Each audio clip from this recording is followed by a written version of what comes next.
अंतरराष्ट्रीय स्तर पर इस समय तनातनी बहुत बढ़ गई है। अगर आप ध्यान देंगे तो अभी रशिया का युद्ध चल रहा है, इजराइल का युद्ध भी लगा हुआ है, अमेरिका दोनों तरफ है, उधर इजराइल को हेल्प कर रहा है, उधर रशिया का विरोध कर रहा है। ठीक है, तीसरा मोर्चा कहां खुला है मैं आपको बताऊं। तीसरा मोर्चा खुल गया है कनाडा के खिलाफ। कनाडा ने अभी जो अंतरराष्ट्रीय न्यायालय है उसने वारंट जारी कर दी गिरफ्तारी के नेतन्याहू के खिलाफ। बेंजामिन नेतन्याहू प्रधानमंत्री हैं इजराइल के। तो आईसीसी ने बोल दिया कि जी नेतन्याहू जी को गिरफ्तार किया जाएगा। अमेरिका के एक एमपी हैं, ट्रंप के बड़े मित्र हैं और ट्रंप की पार्टी गई हैं, लिंडसी ग्राम नाम है उनका, लिंडसी ग्राम। मैं उनकी वीडियो लेकर के आया हूं आपके लिए, नेट से ली है, आप उसको पहले सुन लीजिए। Any ally, Canada, Britain, Germany, France, if you try to help the ICC, we're going to sanction you. Well, that means I want every ally, and you saw little Justin in Canada and his position. What should the penalty be? We should crush your economy because we're next.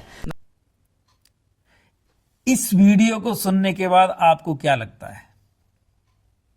इस video को जब आप सुनेंगे तो इसमें Lindsay ग्राम ने साफ साफ बोल दिया कि हम तुम्हारी इकोनॉमी नष्ट कर देंगे।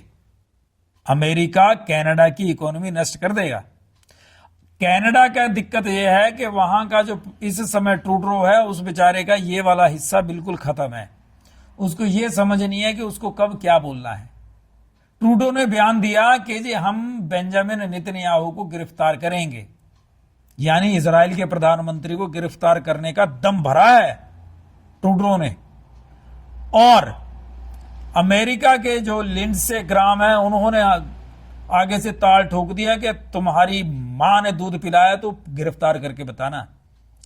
कोई भी देश होगा, हाँ आप ध्यान से सुना अगर आपने वीडियो, उसने बोला कोई भी होगा हम छोड़ेंगे नहीं किसी भी देश को, और हम बताएंगे कि हमारे लिए कितना महत्वपूर्ण है इजराइल। आप इसी एक मुद्दे के ऊपर अगर ध्यान देंगे तो अभी पिछले दिनों जो अमेरिका के कोर्ट ने, न्यूयॉर्क में एक कोर्ट ने अडानी के विरुद्ध भ्रष्टाचार का वो जो गिरफ्तारी वारंट जारी कर दिया।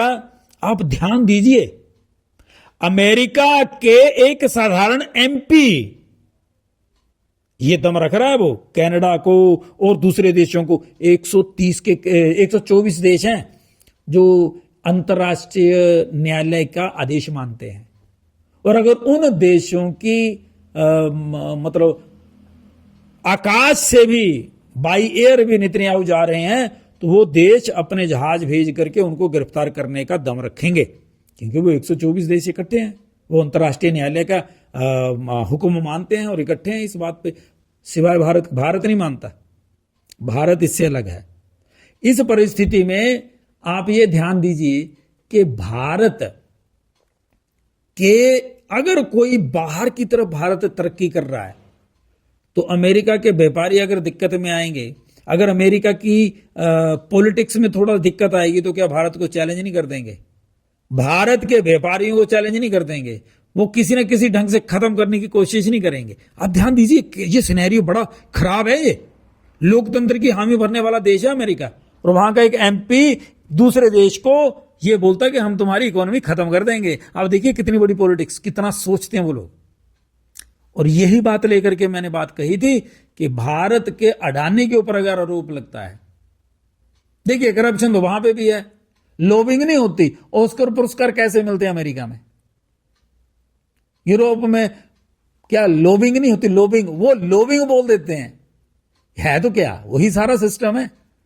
लेकिन हमें बड़ा ध्यान देना पड़ेगा भारत के लोगों को। ये अंतर्राष्ट्रीय जो पॉलिटिक्स है इसमें कुछ भी संभव हो जाता है अब, क्योंकि ग्लोबल विलेज बन गया ना पूरी दुनिया। हम नेट पे सब कुछ देख पाते हैं, सुन भी पाते हैं, इसलिए हमें पता चल रहा है। इसलिए हमें यह भी पता चलता है कि 5 गुण हैं और 5 इनके ऊपर ही सब कुछ चल रहा है, काम, क्रोध, लोभ, मोह, अहंकार। भारत के लोग भी इनके अंडर ही काम करते हैं, अमेरिका के भी, चाहे वो जो बाइडन हो, चाहे वो बिल क्लिंटन रहे हों चाहे कोई भी हो, ट्रंप का भी वही हाल है।